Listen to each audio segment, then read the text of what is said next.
How surprised are you about Greedy's performance this year?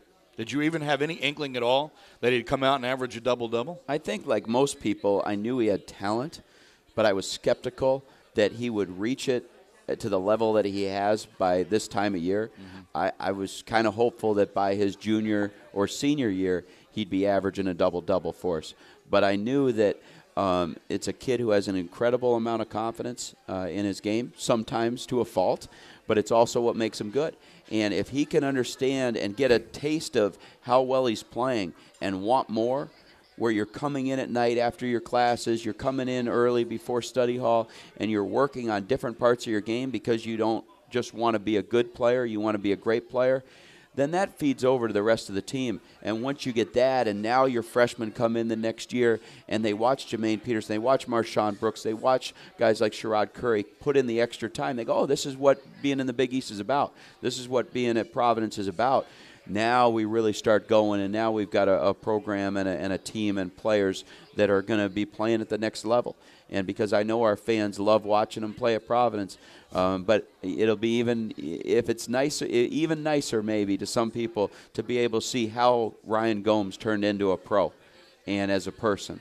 It'll be nice to see some of our guys in the next few years be following that same kind of mold. Let's ask the obvious question here, though. How much do you really enjoy watching Greedy shoot up that three-pointer? Only when it goes in. Only when it goes in. But I tell you what, it's surprising to me, what kind of percentage he can shoot there in practice. And so he has to learn when a good shot is and when it's not. But some of the things that he does by kind of forcing those shots, it's kind of in his mentality to be going all out. And so to try to eliminate that and just say, no, you can't do this and you can't do that, it takes away some of his aggressiveness of being able to rebound and be able to run the court. So you have to do it carefully so you don't restrain him in the things that have made him successful. You've got the same problem with Marshawn a little bit, because Marshawn sometimes is in love with his jump shot when he clearly can take his man to the hole and get fouled on the way and get to the free throw line. That was something that Wemi Efijuku didn't learn until halfway through his senior year of college. And I know that there are a lot of people, myself included, lament the fact that he didn't learn it until it was almost too late to do anything about it. So how do you continue to impress upon Marshawn the ability that, hey, the jump shot's great, but let's make sure you also include taking the ball to the rack? Marshawn, I think the thing that he's got going for him is he wants to be a great player. And so, like many people in his situation, he's thirsty to try to understand how he can improve and how he can make it to the next level. And so every day in practice is important for him. When I see him, defensively or rebounding, yet not do the exact thing, or offensively, and he'll settle. He gets a mismatch against a bigger guy, and he'll settle for a jump shot because he's got confidence that he can make it. But I got to show him the percentage play against a bigger matchup is every time you can go and drive and kick for an assist, or every time you can drive and get it to the rack and be able to be, very versatile as a player is what will eventually allow him to, make some money at this game. Well, this week around the Big East is, I think, the lightest on the entire schedule because most of the schools are in final exams just like the Friars are. This Saturday, however, will break out in a big way because there are 13 games, all non-conference, so 13 of the teams taking part on Saturday. In fact, it's the biggest single Saturday of the entire season. You guys will obviously wait until Monday to play against Yale. Let's see what we have, though, on the schedule. You've got Notre Dame playing UCLA, great intersectional rivalry. You've got Louisville hosting Western Kentucky, which will be a kind of an interesting game.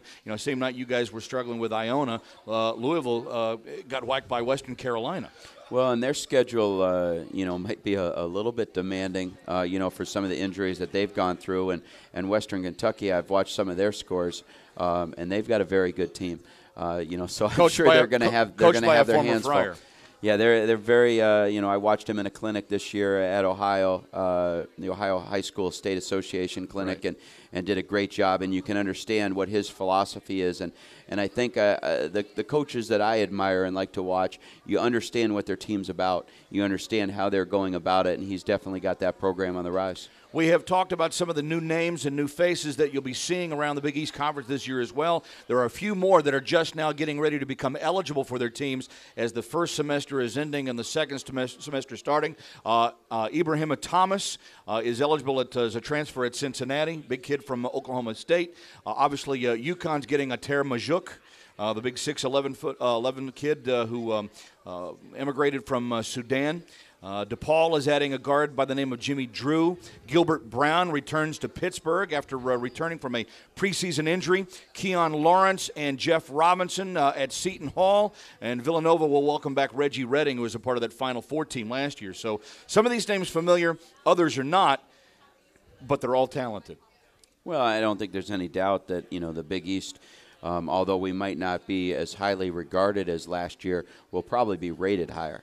But still the number one RPI league right now through this point in time in non-conference play. And you look at last year with 3 number 1 seeds, and most of the year we were the 3rd RPI team league in the country with all these top teams.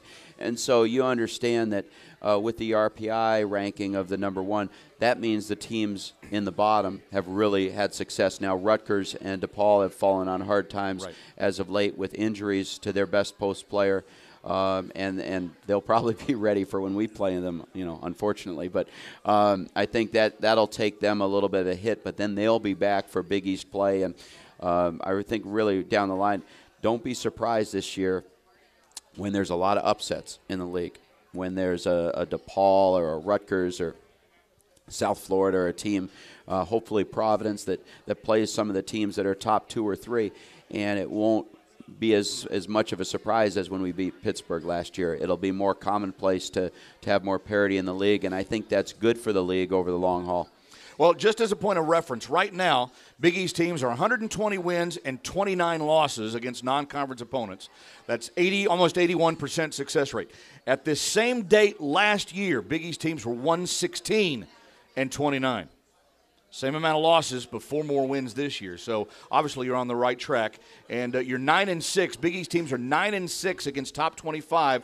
Last year at this time, 8-8 against top 25. So it's showing some of the strength. It may be a little younger, but obviously there's still some talent around. Well, and I think the more years, over the next 10 or even in this next few years that we're the best league or right in that conversation, it just parlays into more success, because with recruiting, kids want to go play in the best league. And so if we can sell the Big East to kids, we can beat out kids that want to play in the ACC or the Pac-10. They want to play in the best league. And so while they're, learning this as, 8th and 9th graders right now, by the time they get in to make their college choices, hopefully we've done the work that we can draw our share to Providence. Friar fans, don't forget, come on down here. It's the Keno Davis Show, Waterplace Restaurant, located at 1 Finance Way in Providence. You have a chance to win some tickets. The Friars host Yale again this Monday night at the Dunk at 7 o'clock, and also tickets for the Louisville game coming up on January 6th at the Dunk. So come on down and join us. We got a little bit left in the program. Coming up, we'll have just a few minutes, but we'll have a couple of fans from here in the crowd at Waterplace. If you want to come on up, we'll let you ask your questions of Keno, and Keno's winning combination is all straight ahead as we continue with the Keno Davis Show on 103.7 WEEI FM.